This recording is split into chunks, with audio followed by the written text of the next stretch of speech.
केंद्रातलं सरकार ज्या पद्धतीने वेगवेगळ्या मार्गाचा प्रकल्प या ठिकाणी महाराष्ट्राच्या शेतकऱ्यांच्या डोक्यावर आणून बसवत असेल तर शिवसैनिकांनी मित्रांनो कंबर कसली पाहिजे आणि ज्या ज्या ठिकाणी प्रशासकीय अधिकारी महसूल अधिकारी ज्यावेळी त्या ठिकाणी आपल्या शेतीचा पंचनामा करायला येतील त्या दिवशी त्यांचं कंबारड मोडायची भूमिका ही शिवसैनिकांनी घेतली.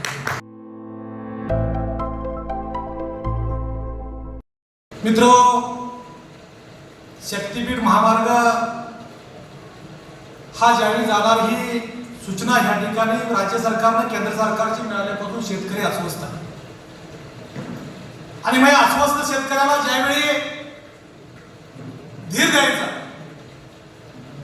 त्यावेळी मित्र शिवसेनेच्या पक्षप्रमुखांनी भूमिका घेतली की शिवसेनेच्या कोल्हापूर जिल्ह्यामध्ये मेळावा घ्या आणि ह्या जिल्ह्यातल्या शेतकऱ्यांना ह्या ठिकाणी आपण धीर द्या, आधार द्या आणि त्यांच्यासाठी संघर्ष करा आणि रस्त्यावर होतो. आजचा मेळाव्याचा उद्देश एवढा आहे, जर का हे राज्यातलं सरकार केंद्रातलं सरकार ज्या पद्धतीने वेगवेगळ्या मार्गाचा प्रकल्प या ठिकाणी महाराष्ट्राच्या शेतकऱ्यांच्या डोक्यावर आणून बसवत असेल तर शिवसैनिकांनी मित्रांनो कंबर कसली पाहिजे आणि ज्या ज्या ठिकाणी प्रशासकीय अधिकारी महसूल अधिकारी ज्यावेळी त्या ठिकाणी आपल्या शेतीचा पंचनामा करायला येतील त्या दिवशी त्यांचं कंबारड मोडायची भूमिका ही शिवसैनिकांनी घेतली. म्हणून सांगत असताना मित्र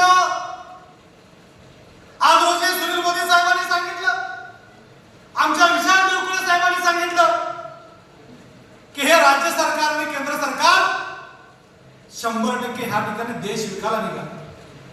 पण आपण न्याय मागायचा कुणाकडे? न्याय मागत असताना आपल्याला एकच परखड भूमिका आहे की ह्या कोल्हापूर जिल्ह्यातले पत्रकार, छायाचित्रकार, प्रसार माध्यम आमच्या बातम्या करू शकतात आणि ते या राज्यातले देशातले लोकप्रतिनिधी, आमदार, खासदार, मंत्री बघू शकतील. मित्रांनो, एवढीच भूमिका आता शेतकऱ्यांच्या हातामध्ये राहिलेली आहे. मग ही भीती आहे, जर का एखादा सर्वसामान्य शेतकरी या ठिकाणी आमचे पाटील मामा वाकड्यात आले, त्या बिचाऱ्याची 1 एकर जमीन जाते, पण 1 एकर जमीन जाते म्हणणं मित्रांनो सोपं आहे, पण 1 एकर जमिनीतून त्या माणसाचा उदरनिर्वाह कसा चालतोय याचा कधीही कुठल्या सरकारने किंवा प्रशासकीय यंत्रणेने विचार केलेला नाही. आज जर त्या सामान्य शेतकऱ्याची त्याच्या जनावरांना जर 4 जनावर असतील तर या ठिकाणी शिंदे साहेब 4 जनावरांना वैरण लागणारी 1 एकर मध्ये अर्धा एकर जमीन हा माणूस ते आपलं पोट भरण्यासाठी भुईमुग असेल, शेंग असेल, भात असेल, नाचणं असेल करू शकतोय आणि अर्धा एकर मध्ये गवत या ठिकाणी निर्माण करून आपली जनावरं पोचून या ठिकाणी आपलं कुटुंब पोचू शकतोय. आज ते त्या शेतकऱ्याच्या तोंडाचा घास या ठिकाणी हे सरकार काढून घ्यायच्या मार्गामध्ये.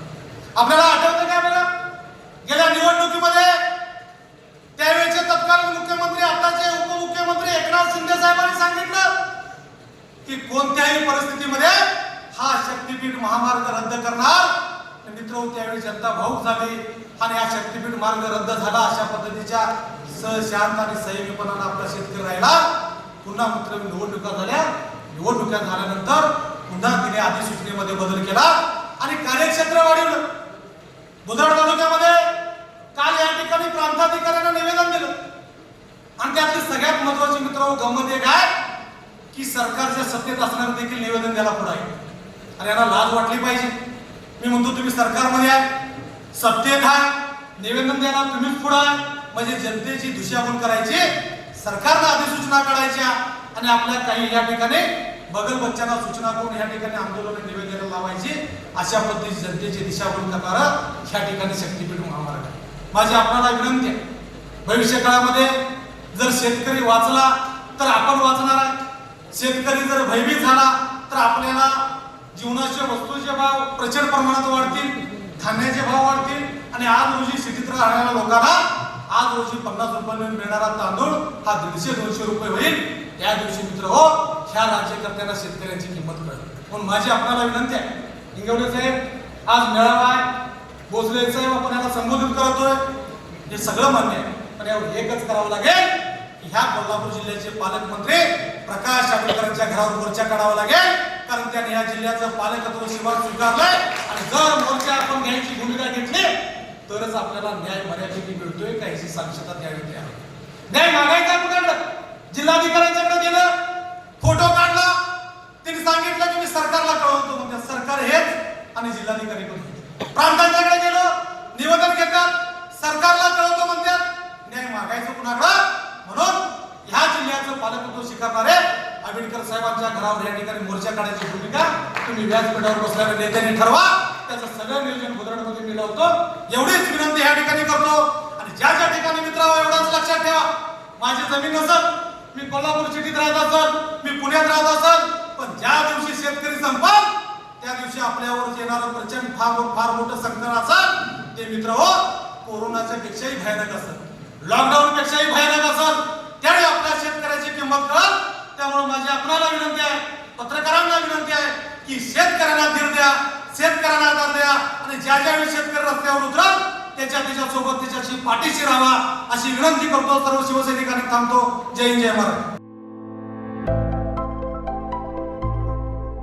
आविष्कार इन्फ्रा तुम्हाला देत आहे विविध लोकेशन्सवर NA प्लॉट्स आणि प्राईम फ्लॅट्सचे प्रोजेक्ट्स. नंदिनी जाधव नगर, शांत निवांत कोल्हापुरात घर म्हणजेच नंदिनी जाधव नगर. मल्हार रामगिरी, तुमच्या स्वप्नातील बंगल्याची पहिली पायरी. मल्हार रामगिरी हातकणंगले. पॅनोरमा हिल्स आंबा, सह्याद्रीच्या कुशीत निसर्गाच्या सानिध्यात तुमचं स्वतःचं farm house. Padmavira city Jaysingpur, एक आधुनिक लाईफस्टाईल देणारा 1 and 2 BHK होम्सचा प्रोजेक्ट.